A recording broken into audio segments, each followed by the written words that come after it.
Bon début de semaine à toutes et à tous, mesdames et messieurs. Merci de faire confiance au journal de la ville et tout de suite les sommaires. La tripartite de paix de Luanda annulée. Paul Kagame, le grand absent, veut le dialogue direct entre la République démocratique du Congo et le M23, chose que la République démocratique du Congo ne tolère jamais. Élection à Massima Nimba et Yakoma. La publication des résultats provisoires est annoncée pour ce lundi soir au centre Bossolo de la Commission électorale nationale indépendante où toutes les dispositions ont été prises. C'est tout pour les sommaires. Mesdames et messieurs, encore une fois, bienvenue dans ce journal.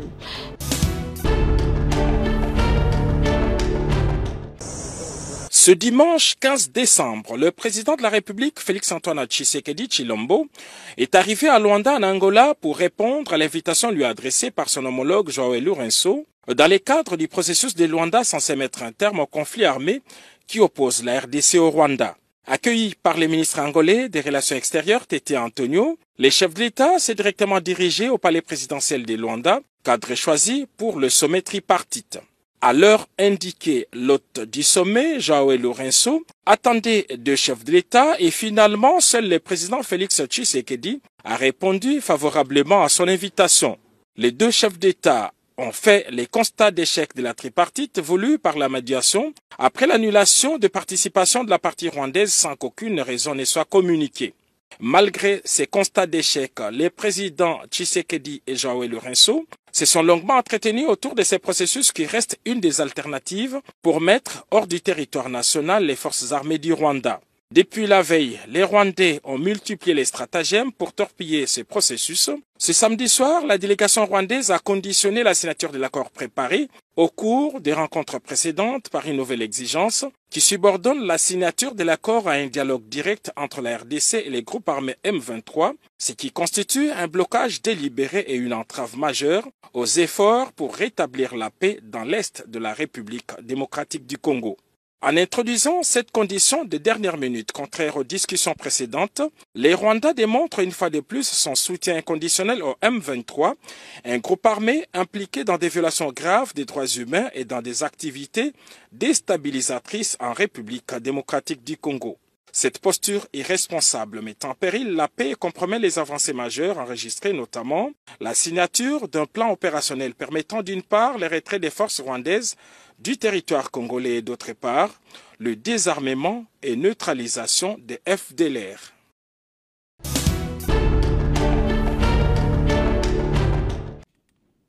Mesdames et messieurs de la presse. C'était au cours d'un briefing spécial tenu ce dimanche 15 décembre 2024 par le ministre de la Communication et Médias, Patrick Muyaya Katembwe, que la ministre d'État, ministre des Affaires étrangères, Coopération et Francophonie, Thérèse Kaikwamba Wagner, a réaffirmé la position inchangée de la République démocratique du Congo dans les processus de paix de Luanda, que la RDC ne négociera jamais avec les groupes terroristes sanguinaires M23. Cela après la rencontre échouée de l'Angola entre les chefs de l'État congolais Félix-Antoine Tshisekedi Tshilombo, de l'Angola João Lourenço et du Rwanda Paul Kagame, qui a choisi le M23 à la place de la paix. Je voudrais me pencher sur le déroulé de la réunion d'hier, la réunion ministérielle, parce qu'en effet, comme le ministre Muyaya l'a indiqué, le sommet n'a pas eu lieu aujourd'hui et ceci était lié à une série d'impasses et de blocages pendant les négociations, les dernières négociations que nous avons eues hier.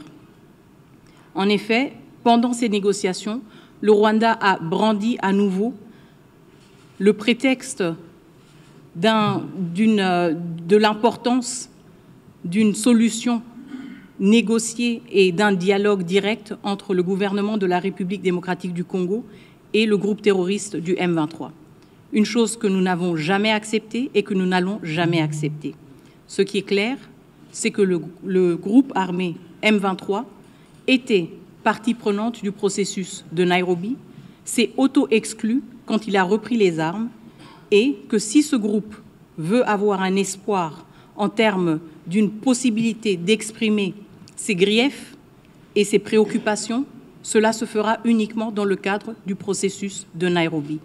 Et donc, la question du M23 a ressurgi, mais cette fois-ci sous une autre forme, parce que le Rwanda a insisté sur le fait qu'il y ait d'abord un dialogue direct entre la RDC et le M23 avant même qu'un accord puisse être signé. Et donc on voit que c'est une approche différente. Quand on parle du CONOPS, quand on parle de l'engagement pris par les deux parties, soit de retirer les troupes rwandaises de la RDC ou de neutraliser les FDLR, ce sont des engagements qui sont pris dans le cadre d'un accord qui va être signé. Et donc ceci a eu pour résultat que le Rwanda a exprimé son avis que le sommet n'avait plus lieu d'être. Et donc nous nous sommes retrouvés dans cette situation malheureuse ce matin où nous avons dû constater que le président rwandais, Paul Kagame, avait décidé de ne pas honorer l'invitation de son homologue angolais. Le président de la République démocratique du Congo, son Excellence M. Félix-Antoine Tshisekedi Tshilombo, lui, a honoré sa parole et il a honoré aussi les efforts inlassables du facilitateur et s'est rendu ce matin à Luanda. Nous avons tous pu constater hier que le Rwanda, la République démocratique du Congo et l'Angola étaient très proches d'avoir un accord de paix. Mais que le Rwanda a fait le choix entre la paix et le M23. Le Rwanda a choisi le M23. Les porte-parole du gouvernement renchérit en ces termes. Qu'on vous a déjà démontré de mille et une manières que le M23 en réalité n'existe pas. C'est un groupe des supplétifs de pantins qui sont recrutés pour le besoin de faire la couverture de ces œuvres malsaines qui consistent principalement au pillage de nos ressources. La ministre d'État l'a déjà dit et redit plusieurs fois. La guerre, elle est économique. Le mobile qui sont poursuivis par les M23, c'est de s'emparer des zones minières pour être sûr que nous continuons ou que le Rwanda continue à s'approvisionner depuis 30 ans. Et aujourd'hui, pour nous, dans la stratégie du président de la République, sur tous les fronts d'ailleurs, militaires, diplomatiques, médiatiques, économiques et judiciaires, c'est de mettre fin à toutes ces gesticulations. Et donc, sa non-venue aujourd'hui, ce n'est qu'une manière de retarder ce qui va lui arriver parce que nous finirons par y arriver à travers les différentes stratégies que nous avons mises en place. Et donc ça doit être bien clair. Et c'est pourquoi, pour cette question spécifique de l'Est, nous disons que les médias, que les Congolais, nous devons tous faire bloc derrière le président de la République. Et nous savions aujourd'hui qu'il ne viendrait pas.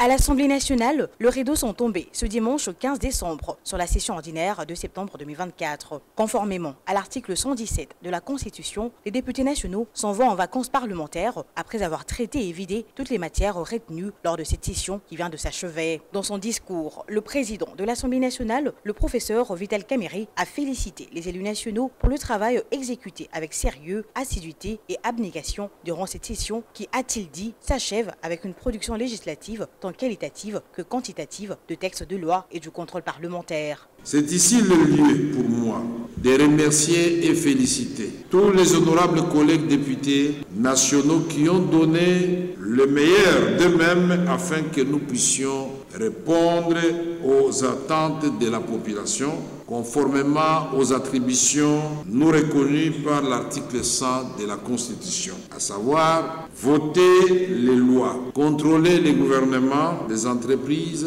les établissements et services publics, mais également représenter la population, notre chère population, dont le bien-être est et restera cœur de notre action parlementaire. Le speaker de la Chambre basse du Parlement les a en outre invités à saisir la quintessence du contrôle parlementaire qui n'est nullement une chasse aux sorcières ou un moyen de déstabilisation du gouvernement. Le mot du professeur Vital Kamerhe se sent également apaisanti sur la situation globale de la vie nationale en reconnaissant les efforts consentis par le chef de l'État, Félix-Antoine Tshisekedi Tshilombo, dans l'amélioration des conditions de vie de population et pour la restauration de la paix dans l'ensemble du pays et particulièrement dans sa partie est en proie à l'insécurité suite à l'agression rwandaise. Nous encourageons le président de la République à poursuivre ses efforts de la recherche de la paix. C'est dans ce contexte que nous saluons le déplacement ce jour de son Excellence Monsieur le Président de la République à Luanda, répondant à l'invitation de son homologue, son Excellence Joao Lourenço, Président de la République serbe d'Angola, médiateur dans les conflits à l'est de notre pays. Le Président de la République Son Excellence Félix Tshisekedi Tshilombo vient de démontrer encore une fois son attachement à la restauration de la paix dans la sous-région des Grands Lacs. Avant de déclarer close de la session ordinaire de septembre 2024, aux députés nationaux, le président de l'Assemblée nationale leur a souhaité un repos mérité et un travail continu auprès de leurs bases respectives pendant ces vacances parlementaires. Signalons que bien avant la clôture solennelle de cette session qui a été essentiellement budgétaire, la représentation nationale a réexaminé et voté un rapport présenté à la suite de travaux de la commission paritaire mixte Assemblée nationale-Sénat mise en place par les présidents de 2 chambres du Parlement relatif au projet de loi de finances exercice 2025.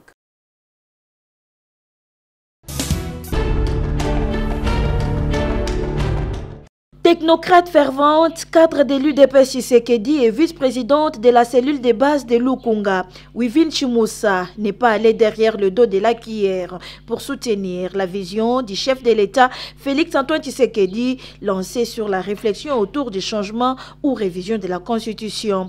Lors de sa conférence de presse tenue ce samedi 14 décembre 2024 à Kinshasa, devant les représentants de sa base, elle reste déterminée à accompagner le chef de l'État, mais elle demande aux différentes couches sociales de n'avoir pas instrumentalisé l'opinion avant la conclusion de la commission qui sera mise en place pour cette réflexion.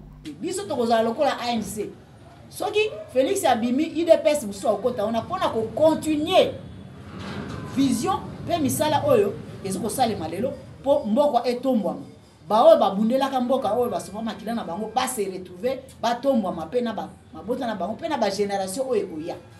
Et puis de deux pour ngai nazoko yebisa mokonzi ya mboka commission oyo ya kotia en place et kozala commission ya munene et puis boyeba ke musala wana musala ekozwa même inane yango wana tosengi na kati ya commission wana bactère nyonso bazala kuna na kati. S'agissant de son retour politique après son silence observé depuis les élections de 2023, Chimoussa Wivine compte implanter une dynamique dénommée Totonga Mboka Elongo na Félix Tshisekedi, une dynamique qui sera mise en place pour la sensibilisation de la population pour son adhésion à la vision du chef de l'État. Le souci du chef de l'État, c'est de reconstruire notre pays, notre nation. Il y a plusieurs chantiers autour du plan de développement local. Et moi, je me suis dit, je ne peux pas croiser les bras. Je mets en place aujourd'hui une dynamique qui est celui de Totonga, Mboka et Longo na Félix Tshisekedi Tshilombo, chef de l'État. Cette dynamique aura un grand travail. Il y aura des brigadiers qui vont sillonner de commune en commune et dénoncer tout ce qui est en train, c'est fait pour à contre-courant des actions du chef de l'État. Profitant de cette occasion, Wivine Chimoussa a remercié sa base pour les efforts fournis lors de la campagne de 2023. N'ayant pas été proclamé élu, elle a demandé à sa base de garder l'espoir car les réalités politiques avaient décidé autrement.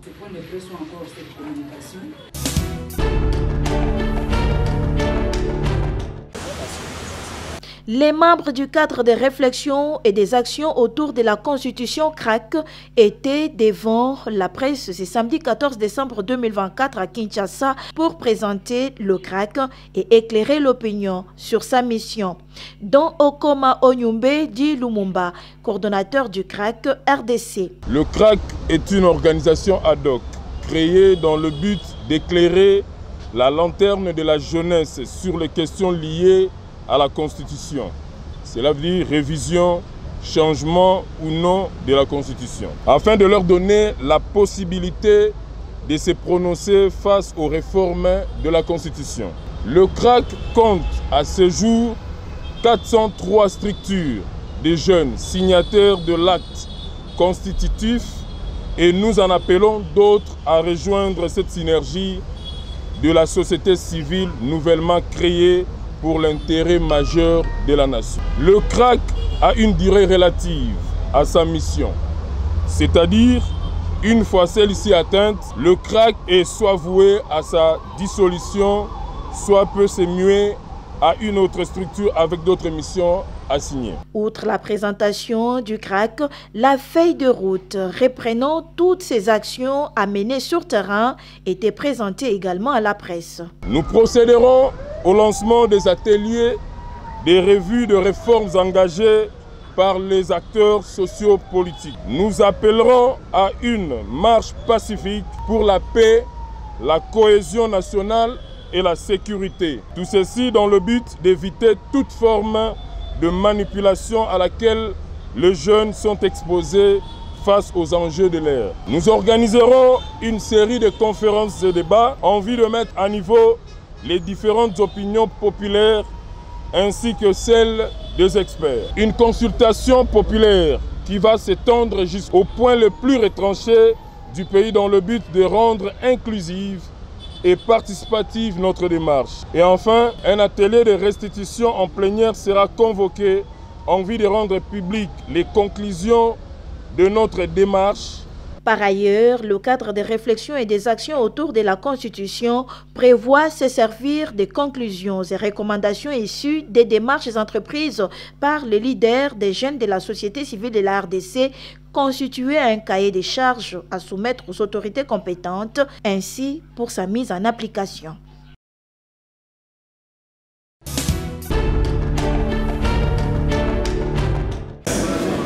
C'est une première en République démocratique du Congo. Les personnes aveugles malvoyantes ont désormais un outil qui est questions et réponses sur le système électoral et contentieux des résultats électoraux transcrits en écriture braille.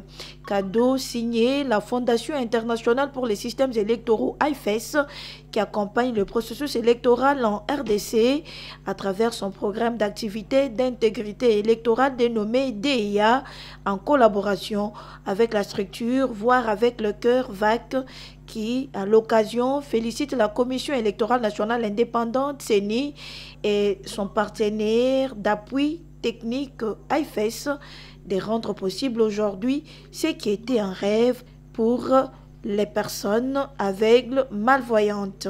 Et la CENI, à travers ses différents partenaires, notamment l'IFES, ont traduit en fait par notre canal ces documents questions-réponses en écriture braille. Le besoin principal ou l'objectif principal, c'était de donner accès à l'information en ce qui concerne le déroulement du système électoral ou le déroulement des élections aux personnes non-voyantes et malvoyantes. Cet outil, questions et réponses en braille, va réduire la fracture informationnelle liée à la communauté des aveugles et malvoyantes en renforçant la passerelle entre leur communauté et la Commission électorale nationale indépendante.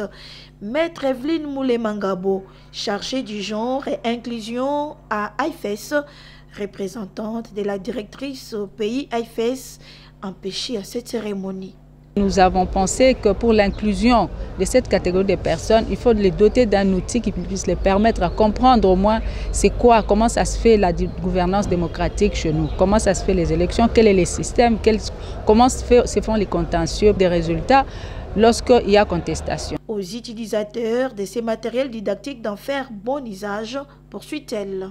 Ça va aider beaucoup de générations de l'utiliser dans les réunions, de l'utiliser dans les écoles, comme on a dit, école c'est un matériel didactique, de vulgariser cet outil parce que c'est vraiment important. Et les bénéficiaires de cet outil s'en félicitent. Cet outil nous sera vraiment utile pour savoir comment se passent les élections dans notre pays. Et pour permettre la vulgarisation sur l'appropriation de ces matériels didactiques, plus de 150 exemplaires ont été remis officiellement à l'Institut national des aveugles à Kinshasa, ainsi pour constituer un matériel didactique pour des générations futures électeurs témoins candidats pour des élections à venir en RDC. C'est en présence du conseiller principal à la CENI que cette remise officielle de l'outil questions-réponses s'est déroulée.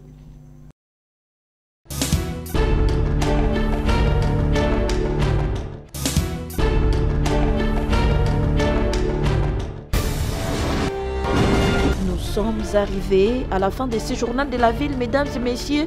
Merci de l'avoir suivi. Le prochain rendez-vous est fixé pour ce mardi et d'ici là, portez-vous bien.